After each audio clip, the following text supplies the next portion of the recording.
It's the weekend, and you have financial questions that need answering. That can only mean one thing. It's time for Jill on Money, the show that takes the mystery out of your finances. Here's your host, Jill Schlesinger. Welcome to Jill on Money. If you can tear yourself away from the screen because you're a baseball fan, welcome. Or even forgetting about watching the games, just reading about them obsessively, which some people do. I don't. But, you know, it is hot. This is actually a very cool time of the year to be a sports fan, right? Because you've got baseball, football, hockey. What else?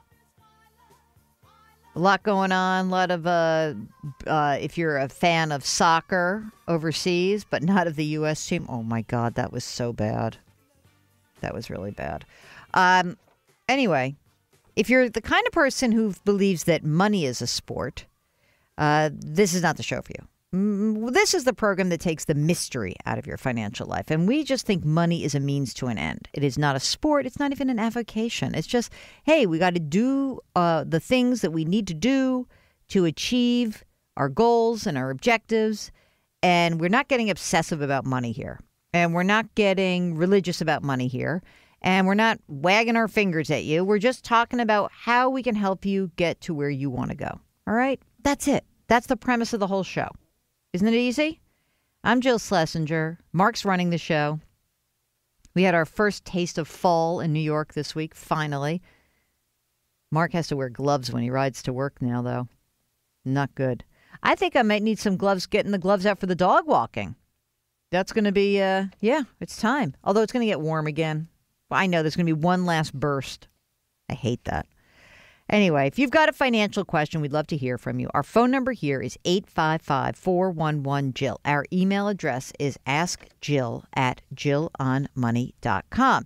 And we like to start the program with a call. So first up, we have Jessica, who is on the line. Hello, Jessica. What can we do for you?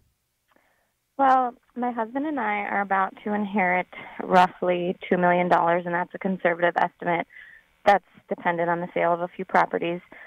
And we've been working with a wealth advisor who charges a 1% fee, doing a trial run on some smaller amounts. And I was just wondering what your advice was on that versus a fee-based advisor. Mm-hmm. So, Jessica, first of all, so you got an inheritance, so someone died, so I'm sorry about that. That's always a weird thing. It's like, I got this money, and Mark says, yeah, but someone died. So I'm sorry. Actually, two people, so a parent and a grandparent. Oh, my gosh, that's a lot. Oh, brother. Yeah, so it's very unfortunate, but, you know, we're young. I'm 31. We're youngish for receiving $2 million, and we're just wondering what the best course of action would be there. So. Okay, so you're 31, and you said you're married. How old is your husband? He's 30. Oh, you married younger. Very nice. Yeah. I'm totally kidding you. I'm pulling your leg. Tell me about what you guys do right now. Like, you're working currently. What do you do? How much do you earn? Do you have some kids? Give me a little rough sketch of what's going on. Okay, so my husband farms, and we're actually about to leave his family's farming operation, which is kind of a big deal. Oh, my. And we're going to move to a different state, and he is going to become a real estate agent, and I own one rental property now, and we're going to invest in more rental properties.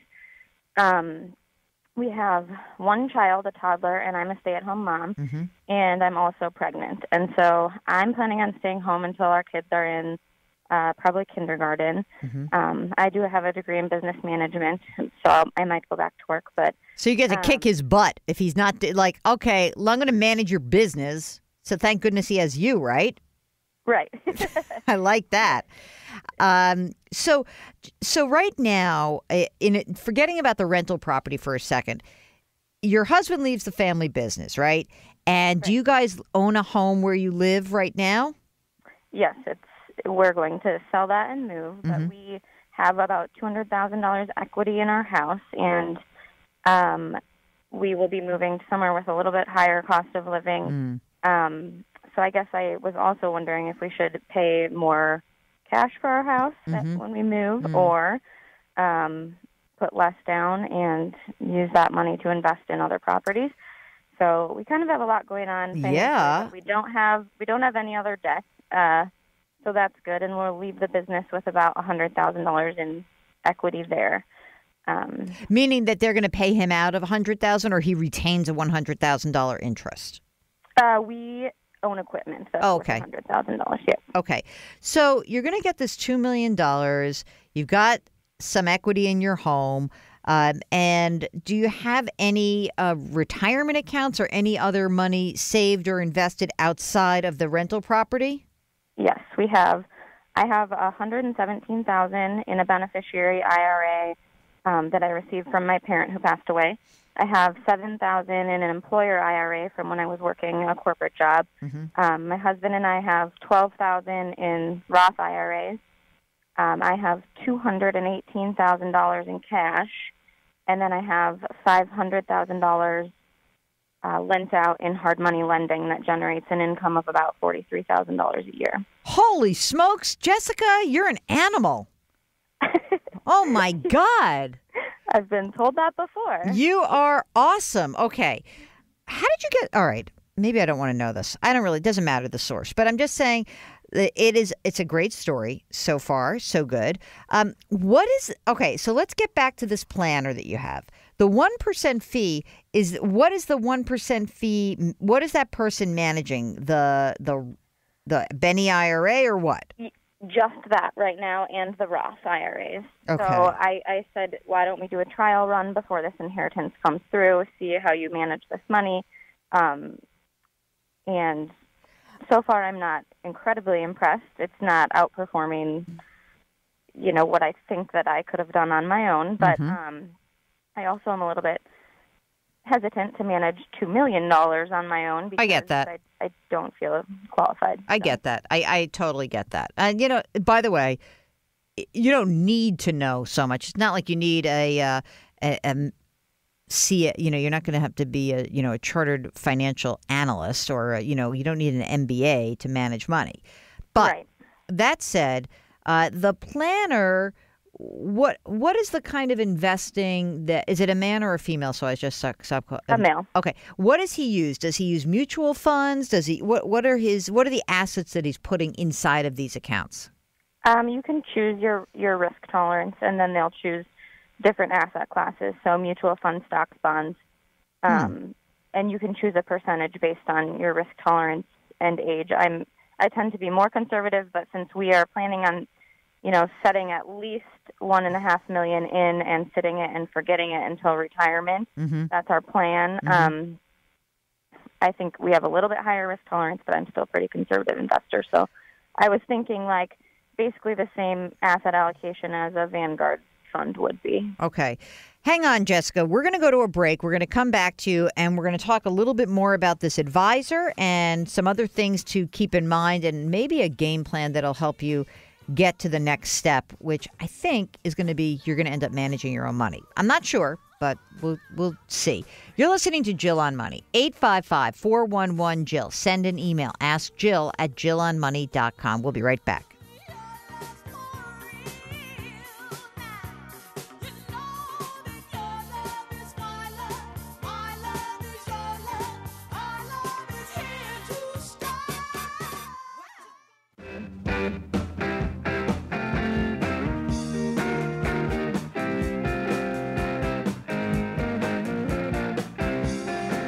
(855-411-JILL). That's the number to call to have your financial questions answered.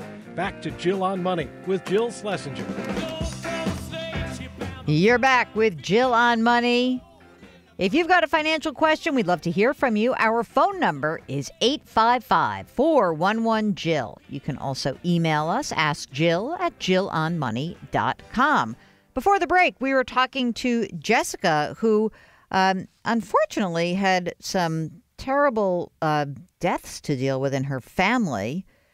And that's just a lot to take on. And I guess the fortunate part is that you could have to deal with that and not be inheriting money, but she's inheriting $2 million.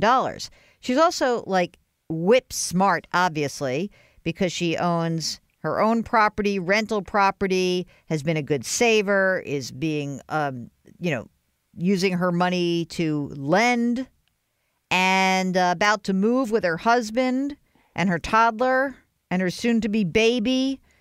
Jessica, is there anything more you want to change in your life right now? I mean, come on. Yeah. That's a lot. It's not stressful at all to have a house on the market with a toddler while pregnant. No. Yeah, that's hard. Yeah, and also like having to deal with death and mourning, and then also the inheritance. Yeah. Oh, brother. Okay, so take a deep breath, and let's think about this. All right. So I am not convinced that having the 1% fee is going to be the best thing for you to start out. Okay. And the reason is, I have this distinct feeling, not this second, but soon, I have a feeling that you may actually end up taking over the management of your assets. You just sound incredibly competent. And I'm not saying that, with 2 kids under the age of 3, you're going to want to do all of it. But maybe the best way to start is to understand that you should be working with, I think a fee-only planner actually might make more sense for you. Especially because I'm worried that someone who you talk to is going to be so focused on the $1.5 million or $2 million, which is, or even 2.67 that you actually have, and not focus on what you really need, which is what's the game plan, right? The game plan has got to be, here's how much money we have to pay. I'm going to make this up. We got to pay $500,000 for a house. Should we buy it with 200 down, 100 down? My husband's starting a new business. What's the appropriate amount of money to allocate towards building that business? Because even if he's a real estate agent, he's still going to have a ramp up time, right? Right. What is the nature of how we should be using that money to fund college education? Should we pre-fund a 529 plan right now? You might be able to put a couple $100,000 in each of these kids' name, boom, and be done with it. I think that the type of advisor who will help you with that kind of game plan is one that you're better off probably saying, like, here's $5,000 or here's $10,000, build me the plan. You're not getting the assets. And maybe you might choose to actually give the person the assets later on, but to go in and say, I'm not paying you for taking over these assets. I'm paying you to build me a plan.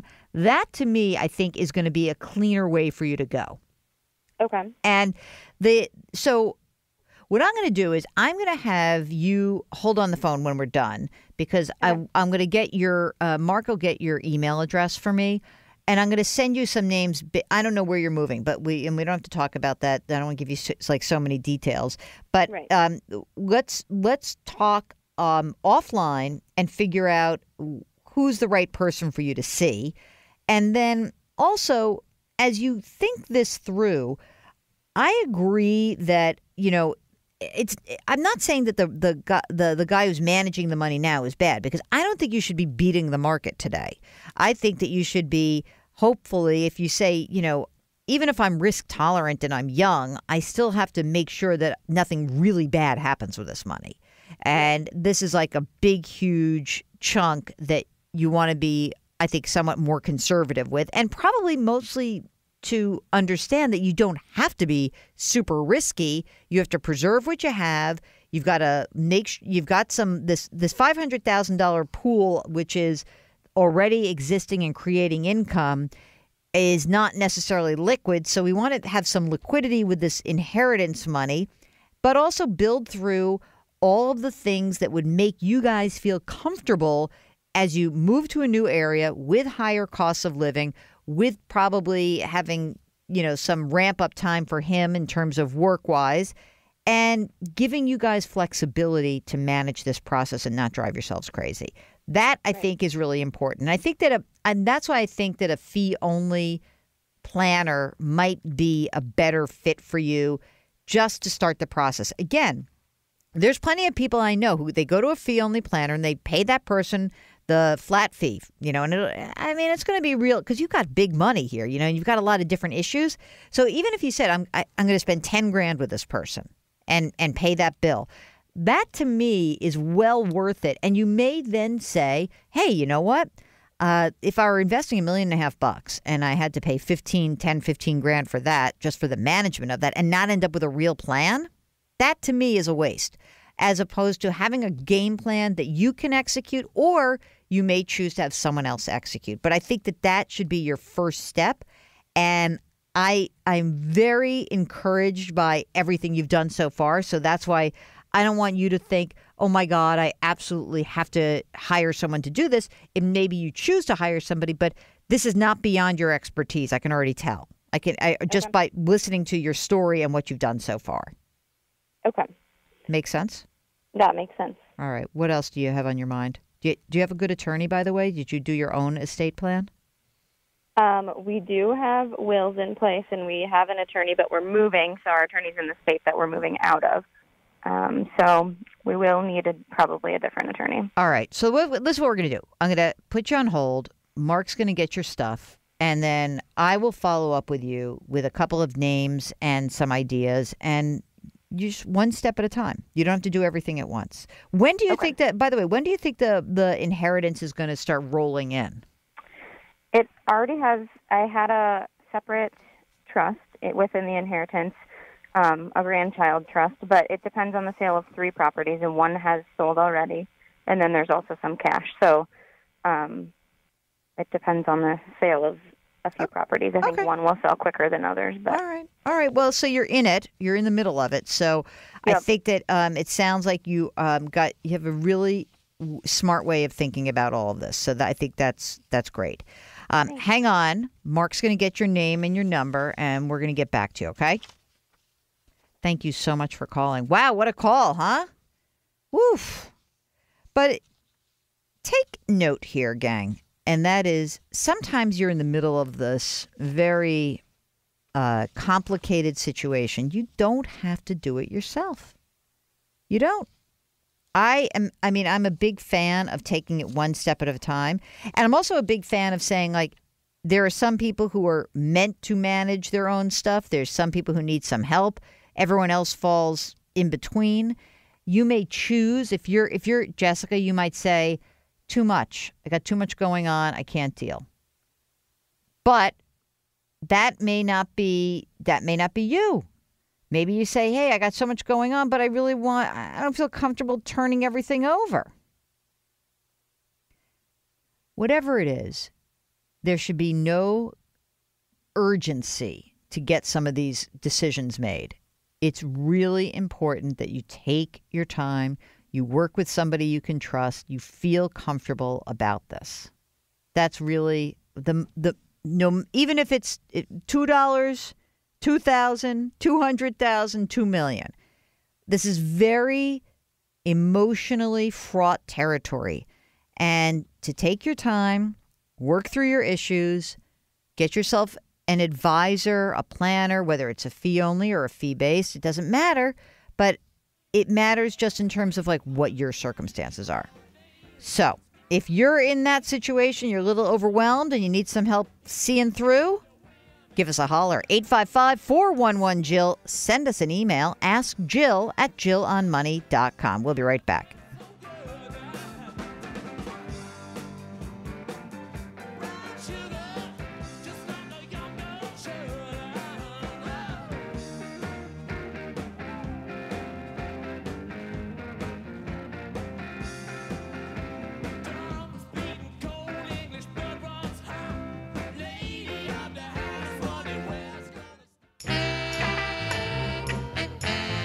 It's the weekend, and that can only mean one thing. You're listening to Jill on Money.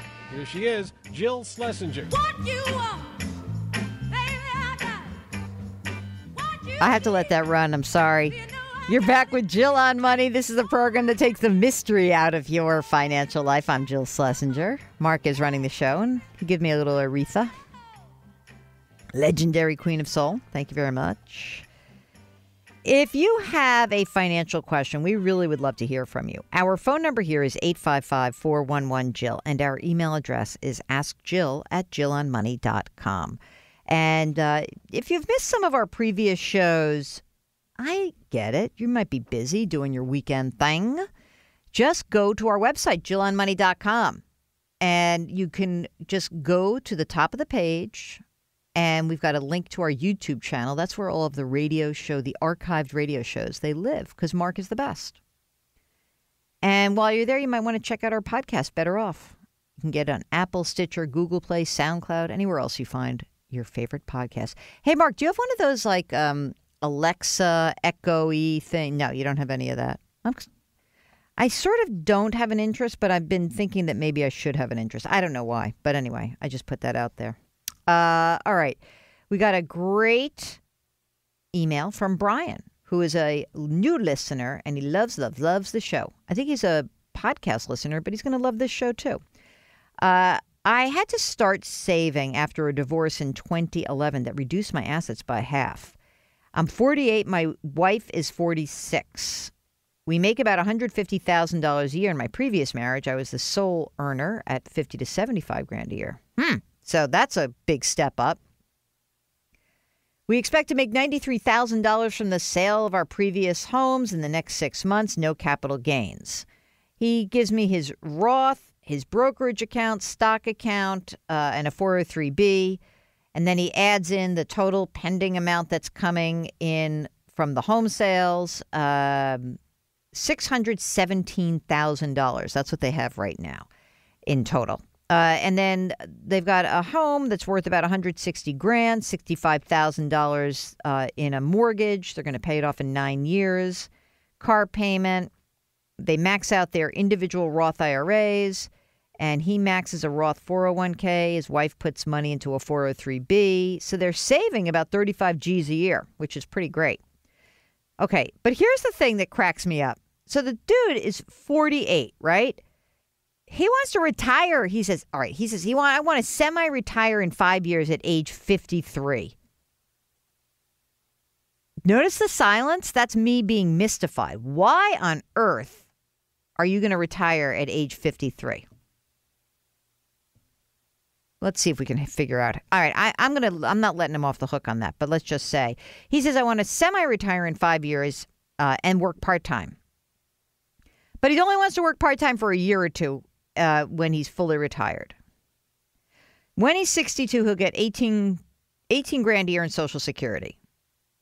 And he says, I'm going to take my Social Security at 62 to preserve his nest egg. I'll come back to that. And when his wife turns 60, she'll be able to draw on her retirement, $45,000 a year. We hope she can quit around 58 and ride the Roth for a year and a half. I plan on taking 5% of IRA out per year. Is 5% safe and planned to be 40, 60? I think, okay. He sent me an incredibly detailed, fabulous spreadsheet. Let's start with a few things that I think are wrong with this plan. He wants to know whether my crystal ball coincides with his. First of all, no, 5% withdrawal rate is too high. So let me begin by saying that.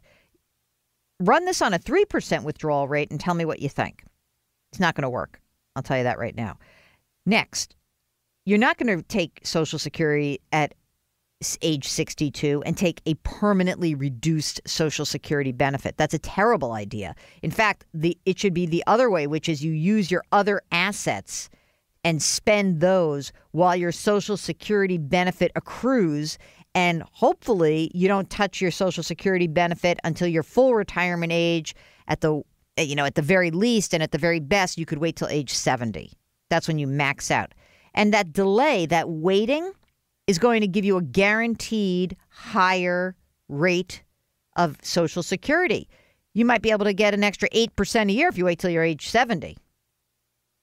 So no, the withdrawal rate's too high. Use 3 and see what it looks like. Your Social Security, you should not be actually taking it early. What I want to know is, why do you want to semi-retire even in 5 years? If I were you, I would be, I don't know, maybe you hate your job.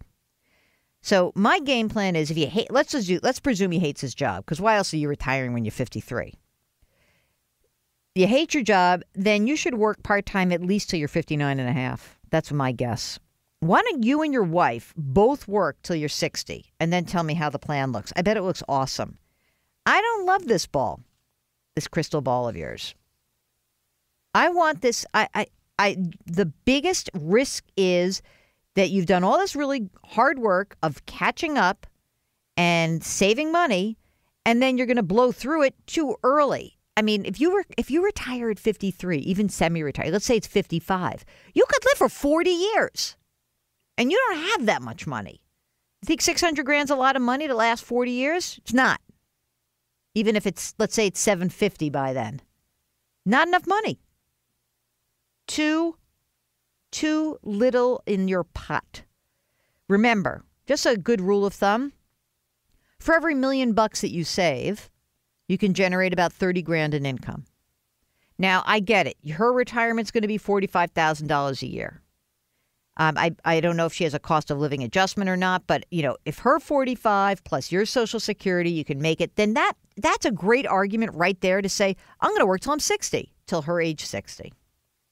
Maybe you'll work a little bit longer. I don't know. Brian, give me a shout back. I want to get this guy on the air. I'm dying to know why he wants to get out of the rat race so quickly. That's a long retirement. That's a really long retirement. And I'm a worker, so it's tough. I'm going to work as long as they'll have me. As long as you guys still listen to the radio, I'm going to be working. I'm going to sound like this. Maybe not. You're listening to Jill on Money, 855-411-JILL. Send us an email, askjill@jillonmoney.com. We'll be right back.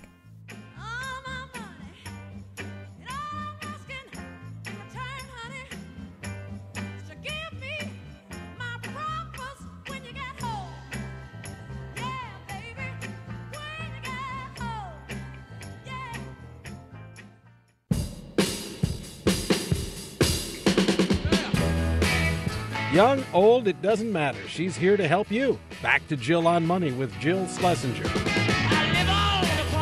You're back with Jill on Money. This is the program that takes the mystery out of your financial life. I am Jill Schlesinger. Mark is producing.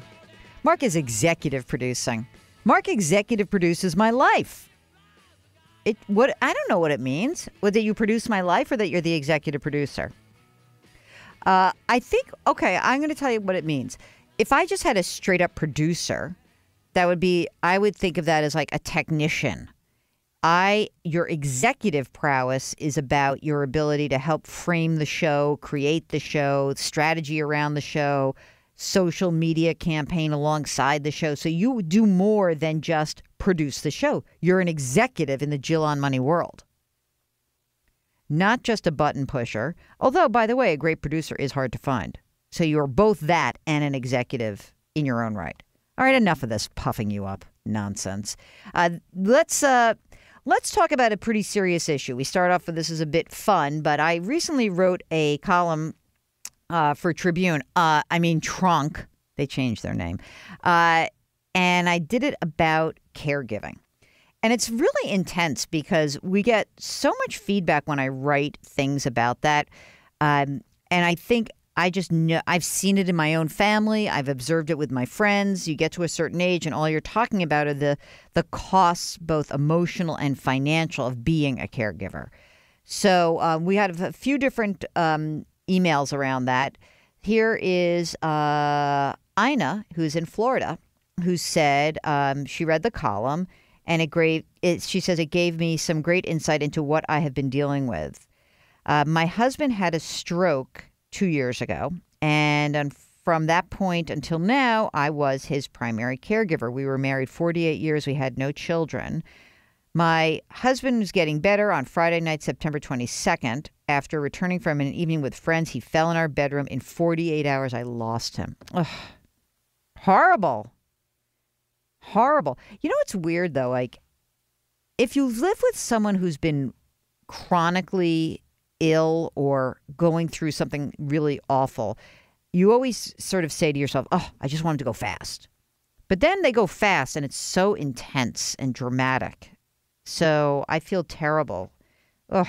All right. But let's get back to the moment at hand. Ina says that she has his Social Security, his 2 pensions. But with some of the expenses that we had, I'll need to return to work at least 2 days a week. Do you have any suggestions for doing that, considering that I retired in October of 2008 when we moved to Florida from New Jersey? She was a medical officer manager. Oh, my God, like that got to be a hot skill set. 43 years. She says, I don't know if I want to go right back into that. And after a couple of years, I don't know if I have the ability emotionally to deal with patient problems. I'm not looking for benefits from a company. I'm just looking to have extra money, the ability to be with people. I have my brother and my sister-in-law here in Florida, friends who are supportive, but they all have to go back to their own lives. I realize I need to move on. Any suggestions you might have would be truly appreciated. You know, the people who later in life go back to work often will send these types of emails, not with, necessarily the death part, but the idea that you want to do something different, you want to feel productive, you want to be around people. So maybe this sort of sounds to me, I don't know what you think, Mark. I'm thinking retail.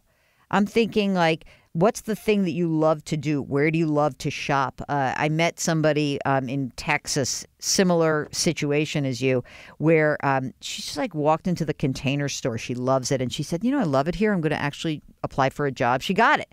So maybe it's retail. I feel like you would not want to work from home, that part of your goal would be to be socialized and be around people. So maybe it would be doing some office work on the side. Maybe it would be a flex job. And, it's funny, I just got a note from the folks at flexjobs.com. No, she's not driving an Uber. That's not what's happening. Forget it, Mark.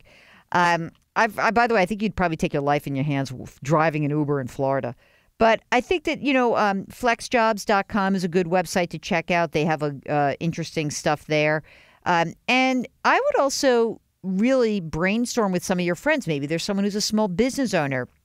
My sister had a friend who went back to work with a guy in town. He's got a little tiny real estate company. He needed someone to come in and do the books. She works for him. And it's easy, like easy in terms of no big commute and no big drive someplace and not a lot of anxiety. So I would just look around, and I would check out Flex Jobs, and I would get yourself on the road to absolutely positively making some contact with people. Mary writes, thank you for writing about the financial and emotional hardship of being a caregiver. We should be talking about this more and more. Caregiving for my wonderful mother just about left me bankrupt. I got lucky. I turned 60. I was able to receive widow's benefits. If I had not been eligible, I would have had to put my mother in a nursing home. In many states, there's different rules, bunch of siblings. So interesting. She says most caregivers who are taking care of patients with dementia, stroke victims, or fall risk sleep with one eye open. They are lucky to get 5 hours of sleep for years. Thank you again for your article. More needs to be written about these unsung angels who put their lives on hold for a loved one. By the way, she writes, apparently in China, they do enforce the filial duty of each sibling. Other cultures try to take care of their parents and spread the responsibility. Thank you so much. It's so true. Thank you so much for writing, Mary. We really appreciate it. Oh, it's so hard. All right, you're listening to Jill on Money. If you got a caregiver experience, share it with us. We'll talk about it on the air. We do need to talk about it more. 855-411-JILL. Send us an email. Ask Jill at jillonmoney.com. We'll be right back.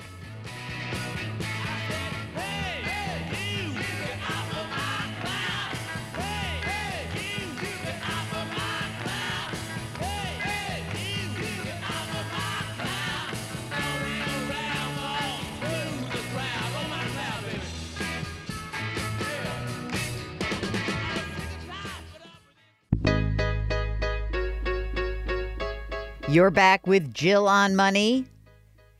And just want to finish up our conversation about that article I wrote recently about caregiving. You can check it out. Mark, let's link to that in the show notes for this show. If you've got a financial question, a caregiving question, or just an experience you want to share, 855-411-JILL. Send us an email. Ask Jill at jillonmoney.com.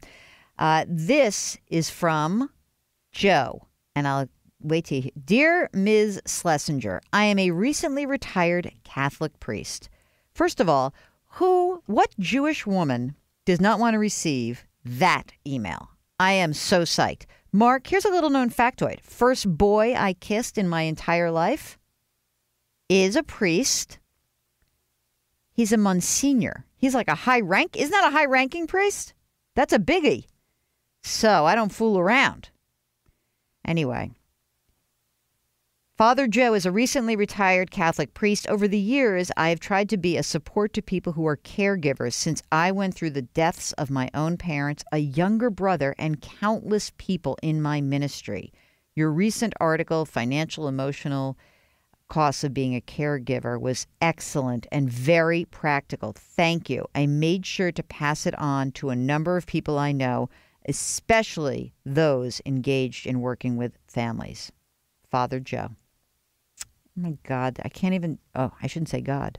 Didn't I do that bad? Goodness, that was a wonderful email to receive. Thank you so much. Really so appreciate that. So the caregivers, it is very difficult. So please, please take care of yourselves, take care of your loved ones, ask for help, all of that. But you're not alone. If we can help you in any way, just let us know. Our phone number here is 855-411-JILL. Our email address is askjill@jillonmoney.com. And now we're going to shift gears in the next hour because we are going to go from serious caregiving to a market event that is seared into our memories. We are going to be talking about Black Monday, the worst day in Wall Street history. Our guest is Diana Henriques, and her book is A First-Class Catastrophe. All right. Stay tuned. We'll be right back.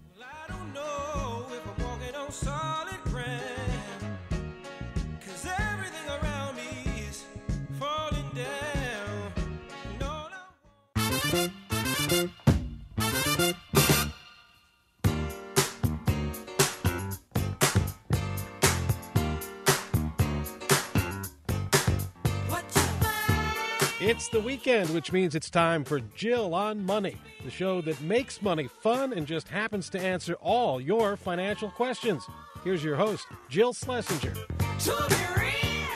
Welcome to Jill on Money, and boy, do I have a great guest for your second hour here. Or welcome back, or welcome to. Not sure when you've joined us, but perhaps you missed it.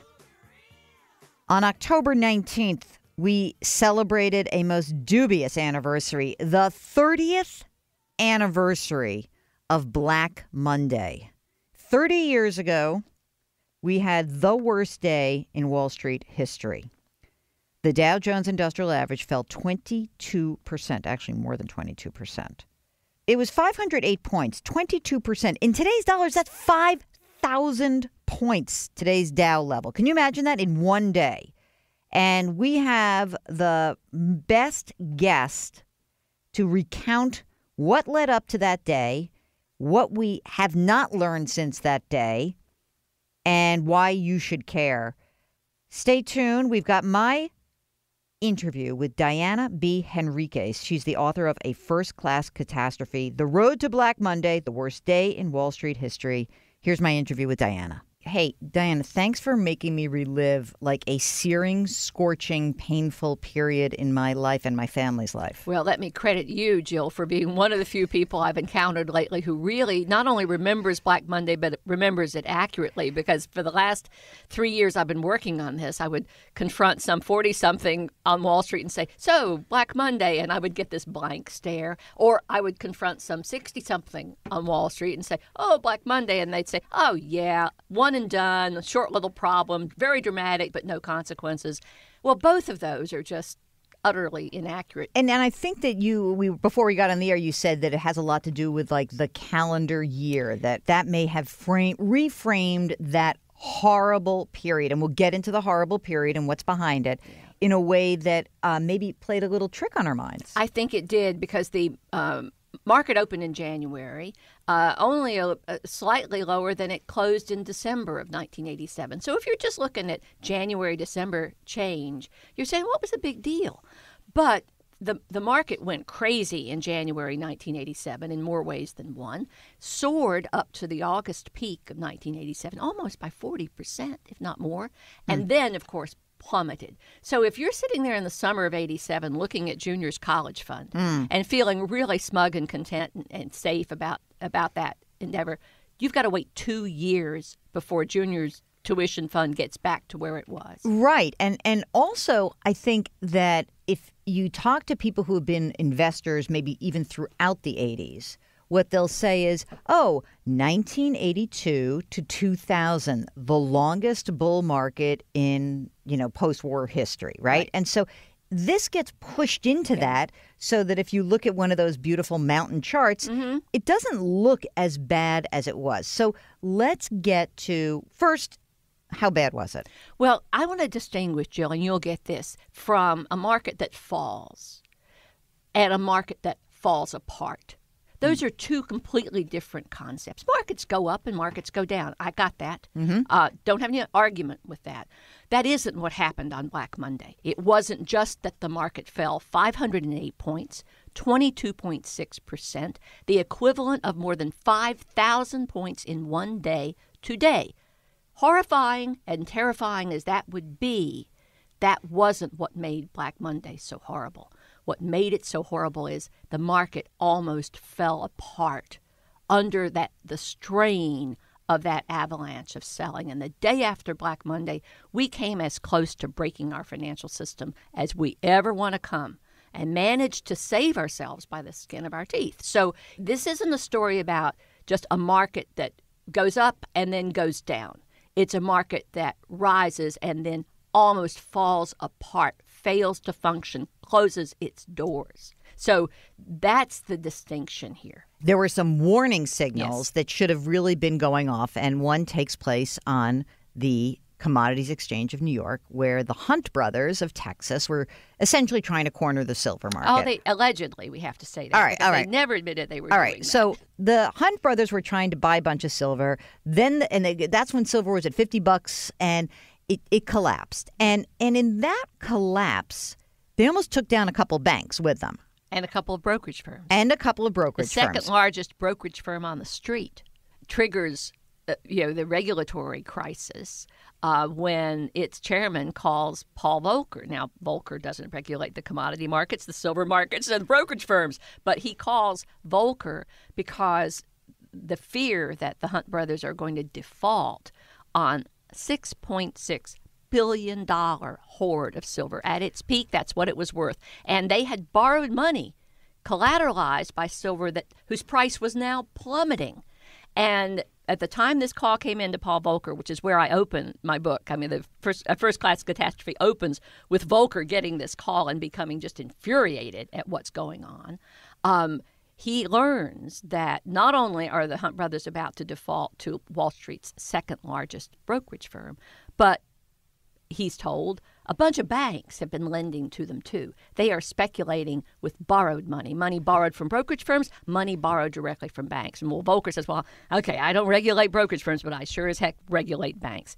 And he organizes an ad hoc effort to respond to what feels like a crisis. If the price of silver keeps dropping, these guys are going to go under, and who knows how many firms or banks they're going to pull down with them. It was the first crisis I could find and document in this road to Black Monday, in which what happened in one market did not stay in one market. It was a contagious crisis, and it was the first time Washington regulators, the people at the SEC, and the first time they were confronted with a plague coming in from elsewhere, other markets they didn't regulate or in many cases even understand. So when the dust settled and they managed to get through this by lending the Hunt brothers $1 billion to pay off the other people they owed money to and therefore preventing collapses, one of the early so-called bailouts, when they got through it, Congressional Oversight Committee called all these regulators before them and said, okay, look, did you work together well enough? Were you well enough coordinated?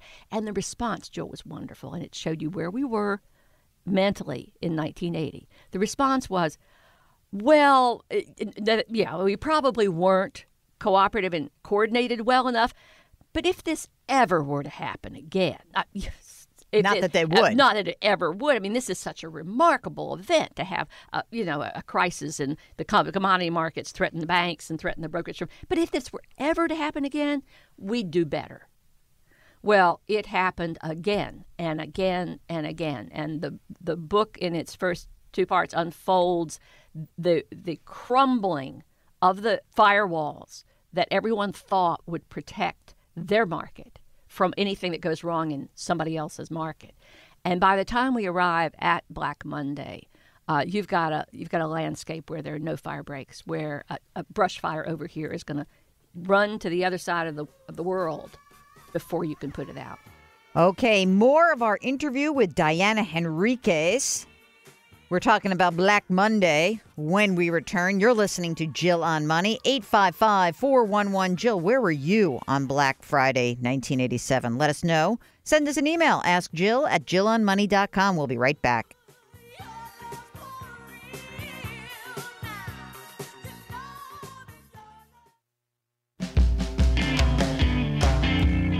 Back to Jill on Money with Jill Schlesinger. Want to get in touch? Call or email any day, anytime. 855-411-JILL or ask Jill at jillonmoney.com. You're back with Jill on Money. If you've got a financial question, we would love to hear from you. Our phone number here is 855-411-JILL. You can send us an email. Ask Jill at jillonmoney.com. And before we get back to our interview with Diana Henriques, the author of A First Class Catastrophe, The Road to Black Monday, the worst day in Wall Street history, it's really weird, actually, because I felt like this was a strange confluence that, within a couple of weeks, we're celebrating different anniversaries. We've got the 30th anniversary of Black Monday, 1987. Perhaps you missed it, October 9th of 2007. That was actually the 10-year anniversary of the stock market high of that cycle. It sort of shows both ends of the spectrum. You have this amazing euphoria 2007, which was soon followed by a horrible financial crisis, great recession, vaporizing millions of jobs. So what is it about these two events that I find so interesting is that at every extreme, we investors, we human beings, we've got these emotions that bubble up, sometimes lead us down the wrong paths. We have come to rely on in this day and age is that, okay, everything's just going to get back to normal. Everything's going to be okay. And what you learn in every crisis is that things don't always just turn out okay. We don't have a system that is prepared for these kinds of pressures. So, nobody could have imagined that there would be a hero in the form of Hank Paulson or Ben Bernanke back in 2008 and 2009. And we had similar characters back in 1987. These are the folks you may not have heard of who really did help us get back on track after the worst day in Wall Street history. So here's more of my interview with Diana Henriques, author of A First Class Catastrophe. One of the crises that we had to survive that we didn't know at the time was one of the accidental heroes of Black Monday, Jerry Corrigan, the New York Fed president, who had every banker in the country's 3 vacation home phone numbers, gets on the phone, having flown frantically back from Caracas, gets on the phone, and in his inimitable Irish mystic way starts twisting arms to make sure that the flow of credit didn't dry up, because these traders trying to keep the market functioning were so far out on the limb, it was leaning on them, and they needed to be propped up with the assurance of credit. It was even worse, as you know, in the commodity markets, because you don't have 5 days no, you got to settle a day. Your trades. You've got till tomorrow morning. And the Chicago Mercantile Exchange looked at its cash situation on Tuesday morning after Black Monday. It was $400 million short of the amount it needed to open its doors. That was because money wasn't flowing. People who owed money to their counterparty hadn't paid it. The Fed wire through which electronic transfers were made had broken down several hours on Monday from sheer volume. The system was gummed up. Absolutely gummed up. And so the guys at the Merck are saying to their bank, we're good for it. People owe us this money. We just don't have it yet. $400 million. Bill Brodsky and Leo Melamed, two of the accidental heroes in Chicago, knew that if they couldn't open those pits on time, the panic that would hit the institutional world would be unprecedented. So on the phone to a banker at Continental Illinois Bank, they get on a verbal say-so a $400 million loan with 3 minutes to spare before they have to open their doors. So when I say we had no idea how bad it was and how close we came to not getting through it, it's experiences like that just chilled my blood when I pieced them together. And you start to think, oh my God, this is all predicated on individuals standing up, not a system that can be put in place or a defense mechanism. Right. That kind of disconnect across markets through the clearing process became another source of great instability. There was an options clearing firm in Chicago called First Options. It was owned by Continental Illinois Bank. And in the panic of Black Monday, it was hit by an old-fashioned run. Its customers panicked. Many of them also traded futures. So what was happening in the S&P 500 pit, down 27% on Black Monday, they just freak out. They want to get their money. They want to get their cash. There were people literally hiring armored cars to pull up to the bank and get their cash from this firm. Continental Illinois Bank, the parent of this subsidiary, which clears for almost 50% of the options traders on the Chicago Board Options Exchange, is loaning money to its subsidiary hand over fist to keep it from defaulting on its obligations. The crazy part, its regulator in Washington was outraged that it was doing this. Because now you're making it a loan to your subsidiary. Right. It's an insider loan. How dare you make this insider loan?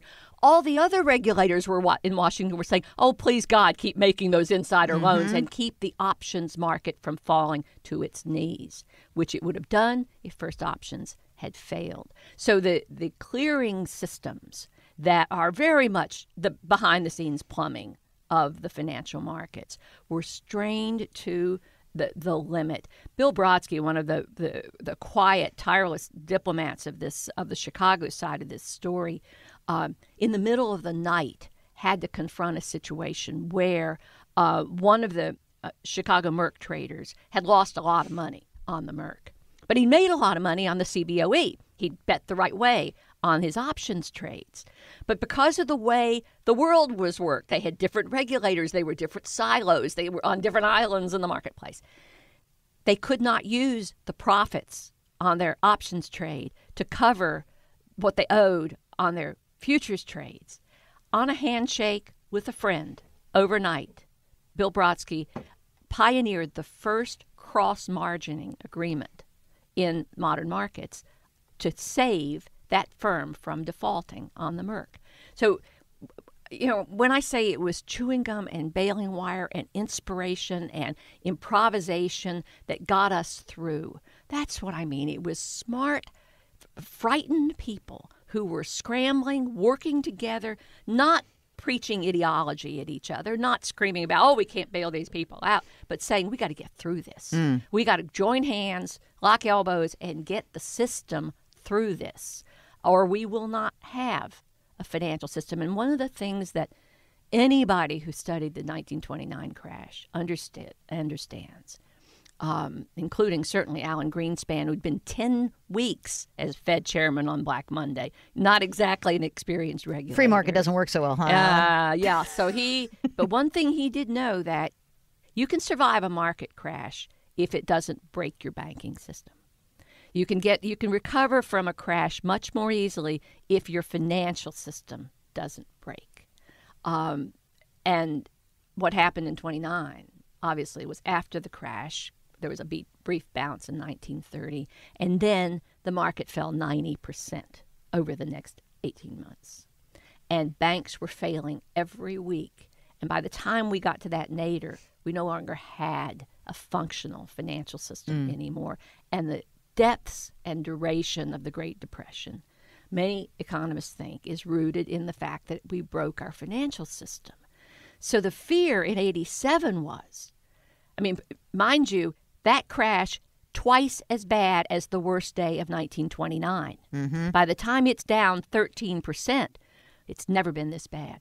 So at that point, the fear that it would break the banking system and lead to a repeat of the Great Depression was not far-fetched. It was widespread, and it is what motivated so many people to step up, to join hands across traditional boundaries and barriers to try to save the system.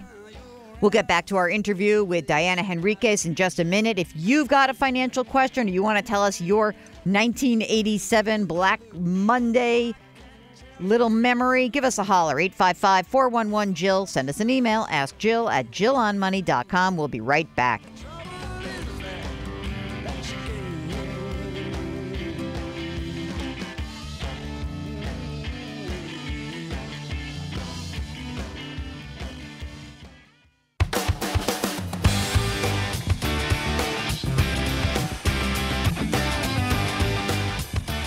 From rookie investors to savvy veterans, Jill Schlesinger is here to help you. Call now, 855-411-JILL, or email askjill@jillonmoney.com. You're back with Jill on Money. If you've got a financial question, we want to hear from you. Our phone number is 855-411-JILL. Send us an email, askjill@jillonmoney.com. We have just seen the 30th anniversary of Black Monday, the worst day in Wall Street history. Single day, of course. 1987, October, was a time when the U.S. financial system was under great pressure. We had interconnected markets. We had a loose regulatory regime. We had a bunch of diffuse new financial products that few people really understood. We had some math heads who were trying to convince us that they were wringing risk out of the system. Does all of this sound eerily familiar to you? Yes, that was 1987. And unfortunately, 1987 was really the perfect predicate for 2008. We just, unfortunately, did not learn lessons of that time. That's what our guest Diana Henriques says. She's the author of A First-Class Catastrophe, The Road to Black Monday, the worst day in Wall Street history. Here's more of our interview with Diana. So now I want to go to 2008, where it's almost the exact same set of circumstances. There's different products. But the same risks, the same landmines. You've got novel, untested financial derivatives. Okay, in 1987, they were these stock index futures contracts. They hadn't anticipated the way that would tie these two markets together. In 2008, credit default swaps. Not only did they not understand how these derivatives shackled all of Wall Street together, but they couldn't even count those. At least in 87, they knew what the exposure to S&P 500 futures were because they were traded on a public exchange. Credit default swaps were not. And it's interesting, I know you probably twigged on this, how early the fight to regulate swaps began. It began before Black Monday. Oh, yeah. And it might have succeeded, but for the political aftermath of Black Monday. So, yes, we've got untested financial derivatives traded at viral levels by tightened, supersized, too big to fail investors, and working across regulatory boundaries to move money at breakneck pace from one market to another. And that's exactly what happened in 87. I can't tell you how many people I talked to, frontline responders, Nick Brady, who chaired the Brady Commission, which did a blue ribbon study of the crash, and Jerry Corrigan, the New York Fed chief who got through it, countless other people who were on trading desks, would spontaneously say to me when I sat down to talk with them about Monday, he said, there's a direct line. You can draw a direct line between 1987 and 2008. And the first time that was said to me by Jerry Corrigan, I said, what do you mean? And he starts ticking these similarities off. The the lessons that we learned in 87, which was like a crystal ball crash. It showed us the future. It showed us where we are right now. It showed us where we were going. And it gave us a chance to respond, to recalibrate our regulatory arrangements so that something like that would never happen again. We muffed it. We blew it. The market, we didn't have a Great Depression. We didn't have a recession, except in New York, where, of course, tens of thousands of people lost their jobs on Wall Street, and that had very localized and severe responses. But so that great, market amnesia, that compels us to forget and therefore repeat our disasters, quickly stepped in.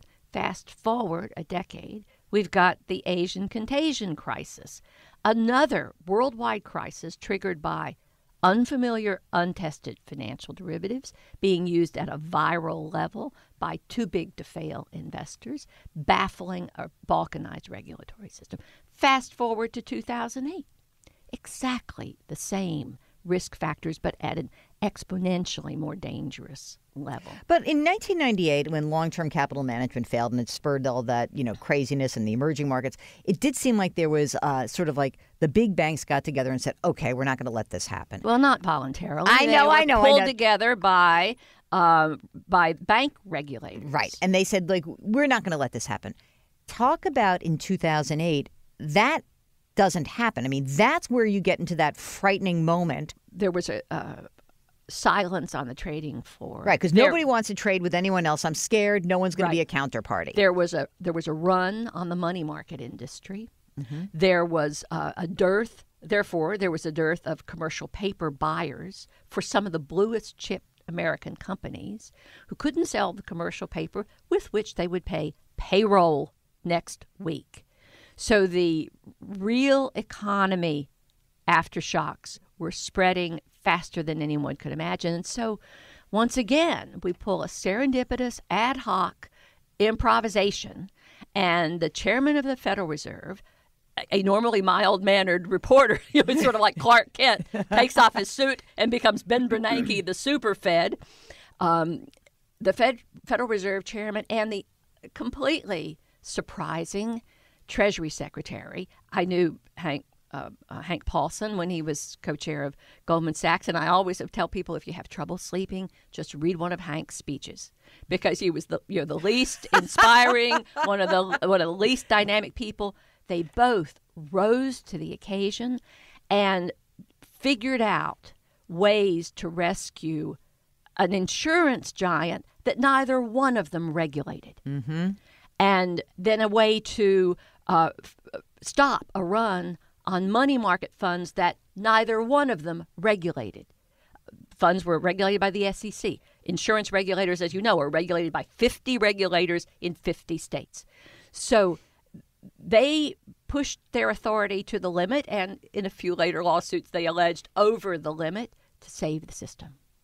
And that kind of ad hoc, seat of your pants, wing and a prayer kind of solutions got us through 2008. It got us through 1987 without breaking the system. We'll get back to our interview with Diana Henriques in just a minute. If you've got a question or a concern or a 1987 crash history, little lesson that you learned, give us a holler. Ask Jill at JillOnMoney.com. Our phone number 855-411-JILL. We'll be right back.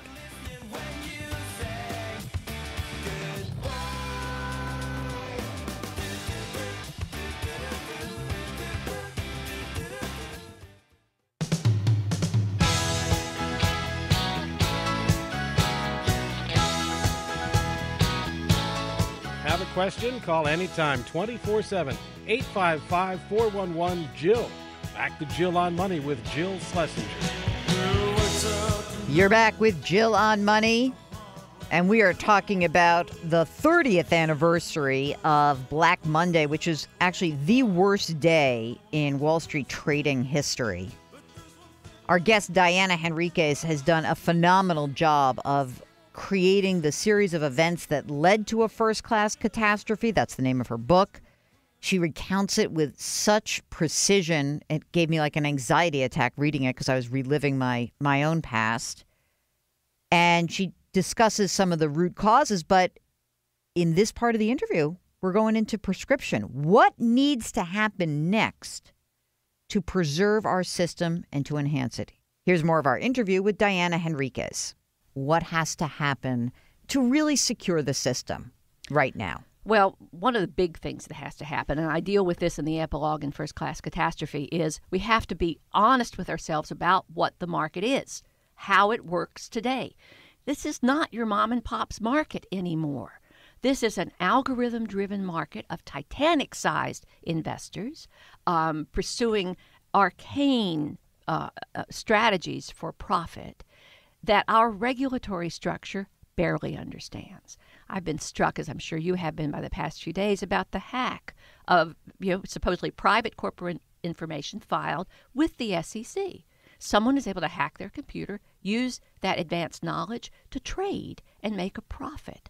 And in the coverage of that, I'm looking at the IT employment at our key stock market regulatory firm, and it is pathetic. We've got to raise the technology expertise in our regulatory community, and we've got to unify the response.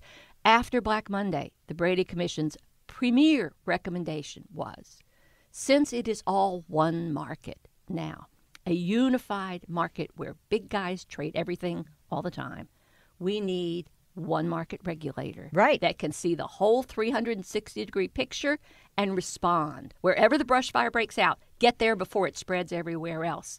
That's what we've got to have. That flew nowhere. And what's interesting is that other countries have more of that kind of regime, right? In Great Britain, you have an institution that kind of looks at the sort of the big banks and then the guys who do the brokers. Yes, and virtually every modern developed country, you have a central banker and you have a financial regulator. And the two roles in our country are filled by a central banker and, I swear to goodness, 150 financial regulators. By the time you've got the state banking commissioners, the state insurance commissioners, the state securities commissioners, 6 banking regulators in Washington, don't get me started. So we don't have, to this day, a unified regulatory response. And you know what happened after 2008? Congressional hearings were held. The Republican John Snow, former Treasury Secretary for George Bush, and Republican Chris Cox, at the time the chairman of the SEC, testified before Congress. And, Jill, I almost could have cut their words out and pasted them into the Brady Commission report of 1987. Almost exactly the same. They testified, our regulatory system is too fragmented. It's too balkanized. Nobody has a 360-degree view, and we have to fix that. That was 2008. We haven't done a thing. So we're still trying to regulate a 21st century market with an early 20th century regulatory machine. And, the notion that you can tinker with Dodd-Frank, you can pull this part out. We need to just wipe the whiteboard clean and look at what kind of regulatory machinery we need for a fragile, high-speed, highly institutionalized, unified marketplace and build one. It's a Blue Ribbon Commission problem. It requires a level of bipartisan cooperation and trust of expertise that harkens back to the dark ages of Washington, but that's what we need. We need a Pecora Commission, which we never really got, and Dodd-Frank was not the answer. We react to these things in the moment and then don't do anything about it. Yes. Right? And so because if we don't, it's the craziest thing. If you are saved at the brink of the cliff, when you can look over and see how far you're going to fall, you're saved at the brink of the cliff, and you promptly say, well, nothing bad happened. I didn't go over the cliff. No, you didn't. But for heaven's sakes, Jill, if we have to topple our financial system before any meaningful reform can happen, and that's what happened in 1930, in 1929 to 1931, we broke the system. So when Roosevelt came in 1932, he had to build from scratch because the the system was in rubble. Even so, he was fought tooth and nail by Wall Street in his efforts to regulate it and to regulate the banks. But he at least was dealing with a legislature and a population who had looked into the abyss and fallen into it. Now, we looked into the abyss in 87 and by the skin of our teeth got pulled back. We looked into it again, leaning even further over in 2008 and got saved by the skin of our teeth. I just hate to think that the only way we're going to muster the political will to address these 30-year-old problems is if we fall into the abyss and have to start from scratch. Okay, we'll get back to our interview with Diana Henriques. She's the author of A First Class Catastrophe. Go order it right now. You're listening to Jill on Money, 855-411-JILL. Send us an email, askjill@jillonmoney.com. We'll be right back.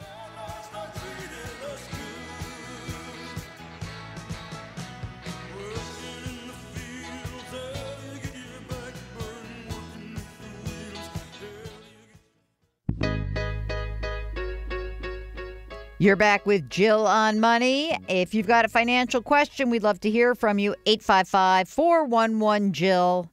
Just want to finish up our interview with Diana Henriques. She's the author of A First Class Catastrophe, The Road to Black Monday, the worst day in Wall Street history. Diana Henriques, you're awesome. You are the best. Everyone should go buy this book. A First Class Catastrophe, The Road to Black Monday, the worst day in Wall Street history. I do remember my dad saying to me at the end of that first week that you will never forget this, and I never want you to forget this. This will make you a better trader. And 3 years later, I said, I've had enough of this trading thing. This is agonizing. Yeah, it's just horrible. It is. I mean, it's fun, but it's just a tough business. It is a very tough business. As John Phelan says in the book, he said, if you think you're really smart, try trading the market for a while. Yeah, no kidding. It's a tough business. And the people who are in that business, people like your dad, people like your uncle, on that day and the day after, so many of them put the public good ahead of their personal crisis, just to show up on the trading floor on Black Tuesday, the day after Black Monday, took just pure grit and courage. So my heart, I want to just, in a way, kind of commend all of the unnamed heroes of Black Monday who helped us get through. Well, thanks again to Diana Henriques. Oh, what a fantastic read. What a fantastic interview. What a fantastic person. She is a first-class broad. She's the author of A First Class Catastrophe, The Road to Black Monday. Go get it right now. Learn from your lessons. Thank you so much for listening. It's been a great show. Give us a shout if you got a question, 855-411-JILL. Send us an email, askjill@jillonmoney.com. We'll see you next week.